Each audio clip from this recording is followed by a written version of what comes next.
Oui, vous savez que les trophées de l'avenir, c'est le 11 février. Aujourd'hui, nous prenons la direction de Mulhouse. Elisabeth, vous nous présentez une idée assez géniale. Pour se simplifier la vie, cette initiative figure dans la catégorie mobilité. Et c'est la carte mobilité de Mulhouse. Seule obligation, avoir un smartphone. Parce que l'idée, c'est de réunir en une seule application l'accès à tous les moyens de transport de la ville, le bus, le tramway, emprunter un vélo, accéder à un parking ou encore louer une voiture en libre service. Donc, terminer les tickets, les multicartes, les factures, les abonnements que l'on ne sait même pas ce qu'on paye chaque mois. Ça existe depuis 4 mois et ça simplifie la vie des Mulhousiens. Bonjour Denis Rambaud. Bonjour. Vous êtes le vice-président de l'agglomération mulhousienne. C'est tellement évident qu'on se dit finalement comment ça se fait que personne n'y ait pensé plus tôt. Comment elle vous est venue cette idée de carte à vous ? Mais on est bien d'accord. Il y a 4 ans, on a commencé à se poser des questions sur le renouvellement du réseau de transport en commun de l'agglo. On n'a jamais pensé à ça. Et au fur et à mesure, on rencontre des gens. C'est une co-construction. Des usagers nous disent c'est pas possible, pourquoi vous l'avez pas fait. Bon, il y a 4 ans, le développement du smartphone, c'était pas encore tout à fait ça. Et on se demande pourquoi ça n'a pas été fait ailleurs. Et comment ça se fait que c'est à Mulhouse, c'est la première européenne. Oui. C'était difficile à mettre en place, la technique, faut pouvoir la faire cette carte. Non, ça paraît très simple, mais en fait il faut arriver à brancher tous les systèmes informatiques de réservation de chacun des prestataires de services. C'est une vraie galère, ça fait 2 ans qu'on est dedans. Quand vous ouvrez un smartphone, vous ne devinez pas ce qu'il y a derrière.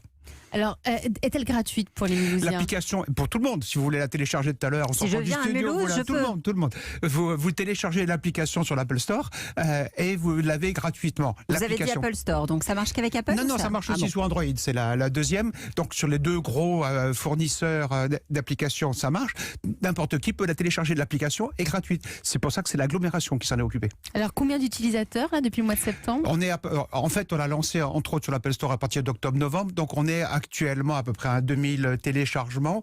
L'idée, c'est d'arriver à monter en puissance avec toute une série d'offres supplémentaires. Que dit le coach ? Vous l'avez breveté ? Non, on l'a pas breveté justement. Aïe. Non, mais on a fait exprès. Parce qu'en fait, on a monté un contrat de partenariat parce qu'on a envie d'être copié. Nous ne rêvons que d'être copiés. Par contre, la contrepartie qu'on demande, c'est si vous inventez des systèmes, du côté de Saint-Etienne, il y a des projets un peu du même genre, certes en retard, mais vous pompez tout ce que vous voulez chez nous, mais en contrepartie, quand vous avez des améliorations, vous nous en faites part aussi. C'est vraiment une co-construction et seule une collectivité publique pouvait le faire parce que c'est nous qui assumons le risque de tout cela. On a développé pendant 2 ans toute une série d'ateliers avec des futurs usagers, des tables rondes, des panels, et on a changé entre la première application et la dernière, on a totalement changé parce que les gens nous ont dit votre truc ça marche pas ou ça marcherait si. Alors justement, vous parlez des collectivités, vous avez eu des demandes d'informations de la part de d'autres villes ?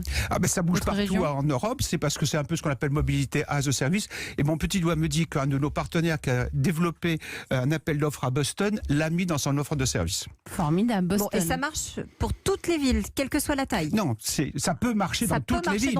Alors quoi, il faut l'appliquer, il faut quand même travailler avec les logos. Et surtout, il faut mettre tous les prestataires de services qui existent localement dans le coup. Bon, c'est à Mulhouse que ça se passe. C'est une première européenne et c'est sélectionné au Trophée de l'avenir d'Europe 1 dans la catégorie mobilité.